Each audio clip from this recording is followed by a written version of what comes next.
We're gonna reflect today, or I'm gonna reflect on me, because I'm a narcissist. I'm kidding, please. A comment that I get all the time whenever I talk about things that make me cringe that I did in my past is, "You're gonna cringe at this exact video in 3 years. And yes, you're absolutely right.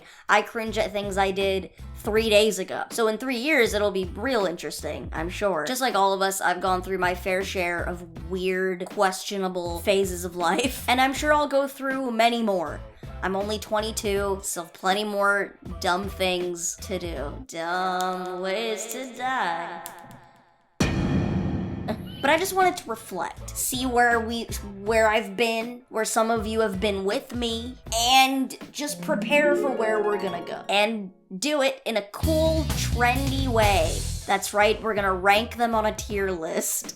Is that still a thing? Are people still doing this? I don't know, but I am, and welcome to it.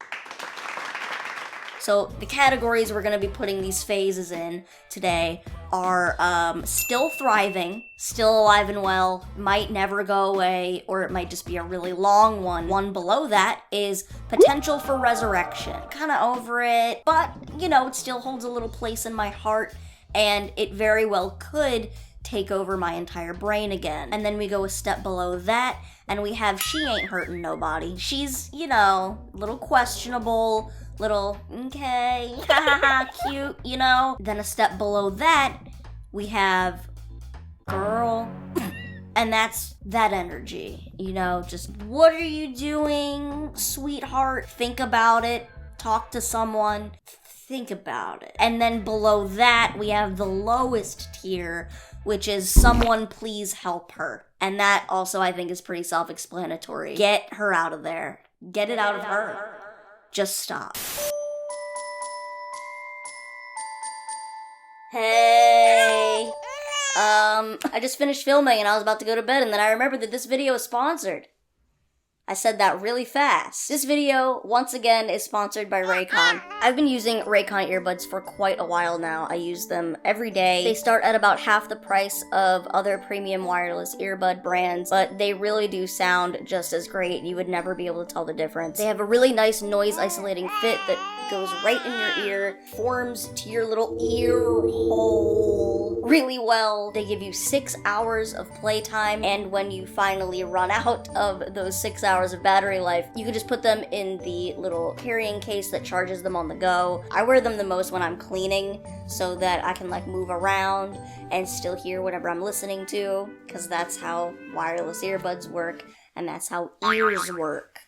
You understand. The everyday E25s are their best model yet, and they come in lots of different colors, so you can choose whatever fits your style, your aesthetic, It's fun, they're a good time. And as always, if you would like your very own pair of Raycon earbuds, go to buyraycon.com/Reilly, and you will get 15% off of your entire order. Huge, huge thank you to Raycon for continuing to sponsor me. And of course, major thank you to those of you watching for clicking the links in the description for these sponsored videos, because it helps me continue to get them. Now back to the reminiscing. The first one I have in the little list is my blonde hair. Oh, horrific. Definitely not in the top 2. I guess She Ain't Hurtin' Nobody, 'cause I wasn't.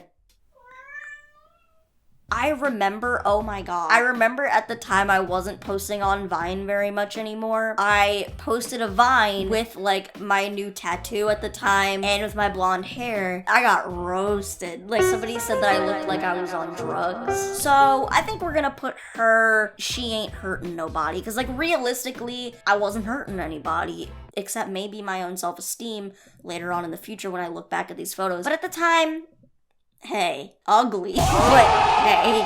Okay, next we have being overly vulgar. This mostly represents my YouTube video stylings back in 2017. I had just kind of gotten back into YouTube and started taking it seriously. I, for whatever reason, thought that the way to get attention and be funny and be different was to swear a lot and say a lot of dirty jokes, because I was like, oh my god, I look like this innocent, small little girl, but then I have this mouth. And like, I kind of got what I was going for, but it didn't give me the results that I really wanted in the long run. I attracted more toxic energy by being that way. I also, not to name drop, but at the time, Tana Mojo was just really coming up, and I think I was kind of like trying to emulate her because she was so successful. Yeah. I dislike this one a little bit more than She Ain't Hurtin' Nobody, so we're gonna put him in... What? We're gonna put him? Okay. We're gonna put him in Girl. Because girl, breathe. Find yourself. Moving on. This next one is pretty pure. Obsessive baking. When I was like 14, something came over me and every day, I would find a new recipe on YouTube that like I wanted to try.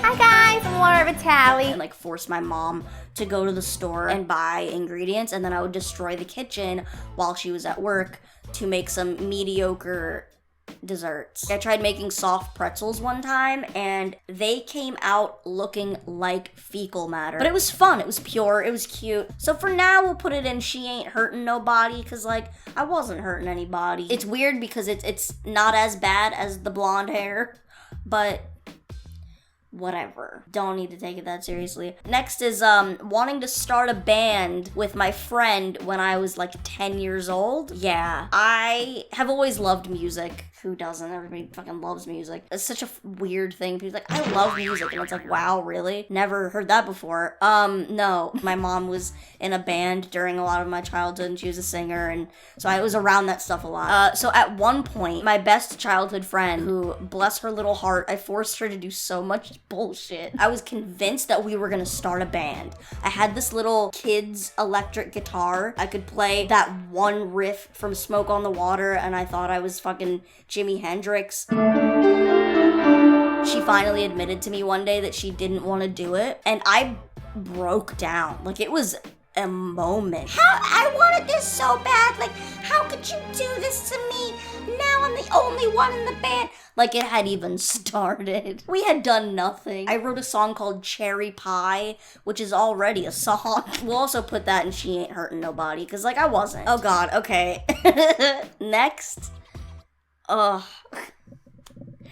Is my blood on the dance floor fangirl phase. Let's just take a moment. If you don't know what has been going on fairly recently involving the head member of Blood on the Dance Floor, this is not a video that's going to explain it for you, but basically he's a pretty awful human being. I obviously did not know that at the time. I was 12 years old and fawning over an emo-looking boy that sang very explicit lyrics. What? Like, what? Why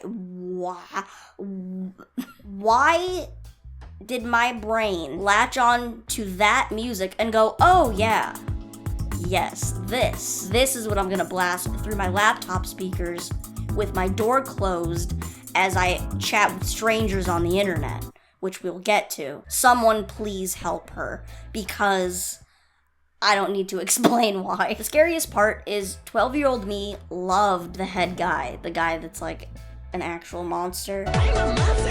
So what freaks me out is like, if I had tried to contact him, what could have come out of that?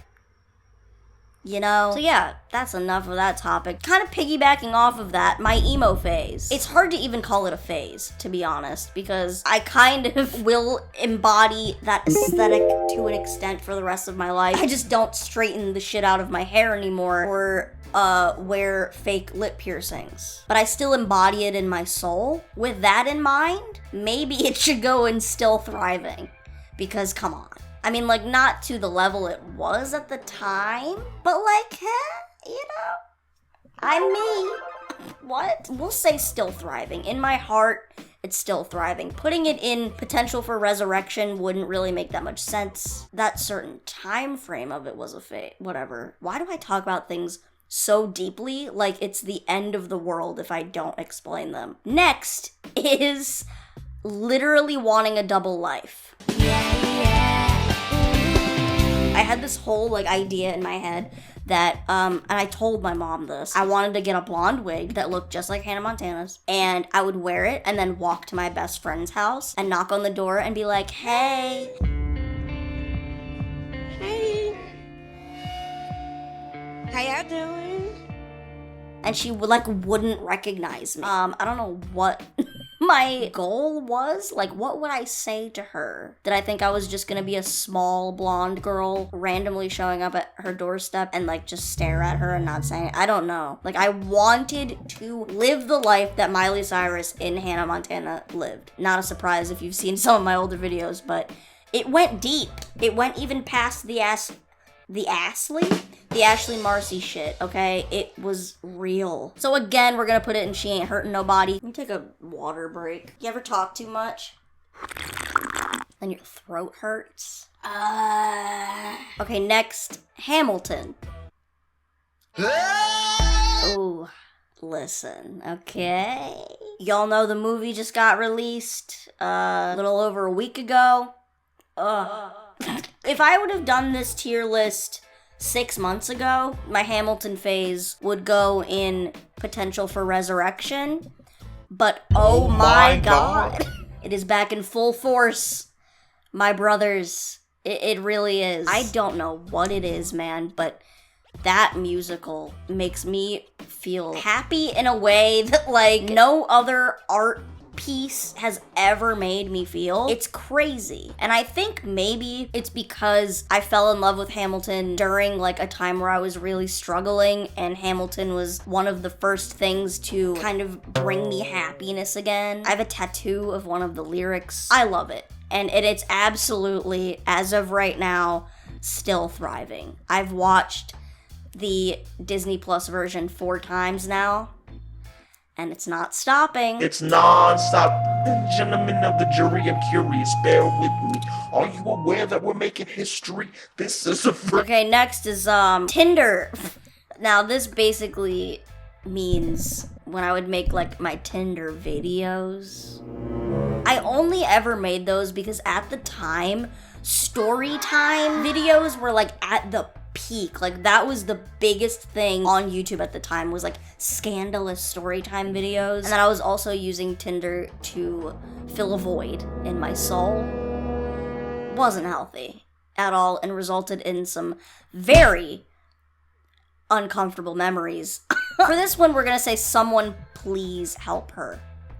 Because what was I doing? No shame to anybody that uses Tinder. Bitch, I still have dating apps too, okay? It's fine, but just the way that I was using it, which brings me to the next one that's kind of relates to that a lot, is oversharing on the internet.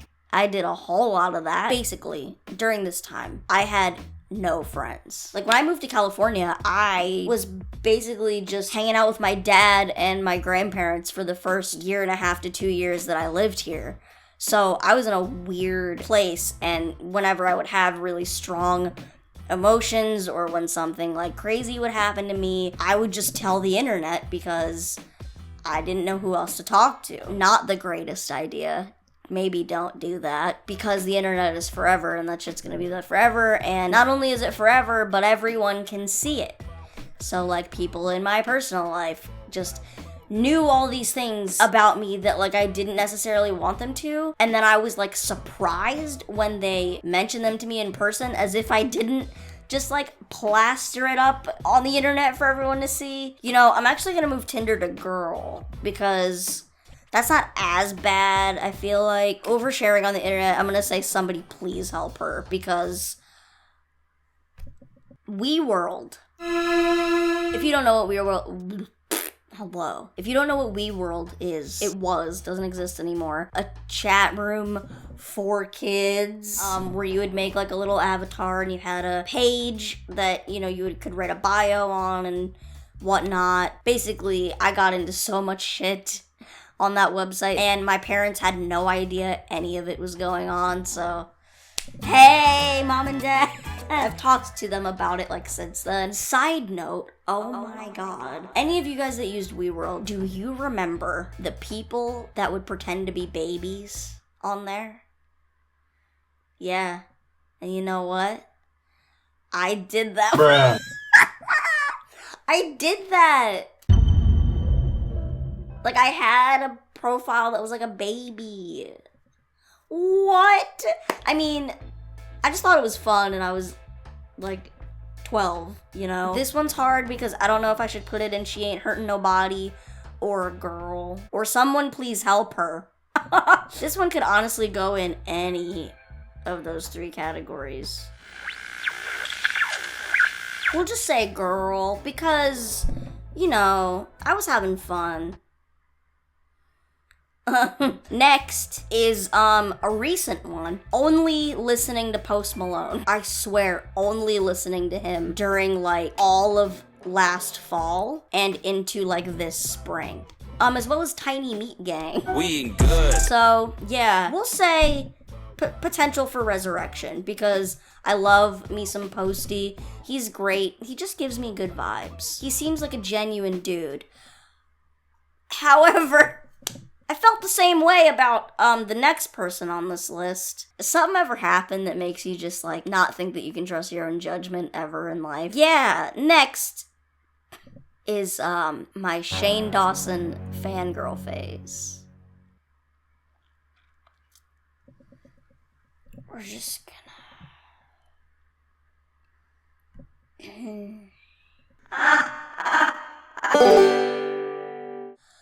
next is when I tried to be a Sims channel. Some of you, the depths of you, may remember this. It was right between my Vine days and my YouTube days. I was obsessed with The Sims 4 and a lot of like Sims 4 YouTubers. And I was like, oh, I can do that. You know, it's fun, it's easy. And I did it and it just wasn't for me. I could put this in potential for resurrection. Not that I would become a Sims channel, but that like, please don't hold me to this, but maybe one day I would start a gaming channel, which I probably won't. I'll probably just keep my gaming stuff to Twitch. But I'll say potential for resurrection, I guess. Not Sims necessarily, because honestly, I don't even like The Sims anymore. I cannot get into it, and that's so sad. Oh, this is fun. Thinking I could sing. This one goes in and out. I'm not a singer. I'm just simply not. But I tried to be. I performed in a couple talent shows in like high school. I only ever did it because it was a very small thing. Like my school is really small. I'm not horrific, I don't think, but I'm not. I'm not gonna be the next YouTube singer bitch. I'm just not, okay? You're not gonna see covers from me unless maybe it's Hamilton. I'm just kidding. I tried that once with my dad and deleted the video, so it's not happening again. We'll say girl. Cause like, yeah, I wasn't hurting anybody, but also like, girl, get off the stage. Here's a fun one. This one lasted about 22 years, actually. Yeah, pretending that I was only attracted to men. Yeah. If you follow me on Twitter, you know this. I tweeted about it a few weeks ago. I thought about making a video coming out, but I just didn't really feel like that was necessary. I would be happy to do a video about it, like talking about it more in depth. But yeah, it feels damn good to say that, man. I've known it forever, but I suppressed it so deep. I also, for a long time, was really confused because there's definitely a stigma around bisexuality that, like, it's not real or whatever. And the reason I was so confused is because I definitely like men. So then when I was also attracted to women, I was like, That's that what? oh, well then that part of it must just be a phase then, because for whatever reason, I thought you had to pick one or the other. But yeah, I thought I would throw that in here, and we're gonna put that in someone please help her, because girl, I'm not straight. Anyway, that's it. That's the list. Look at that. Beautiful. I hope you guys liked this video. Thank you guys for watching. Follow me on Twitch. I stream on there a few days a week as well. Yeah. Love you. See you next week.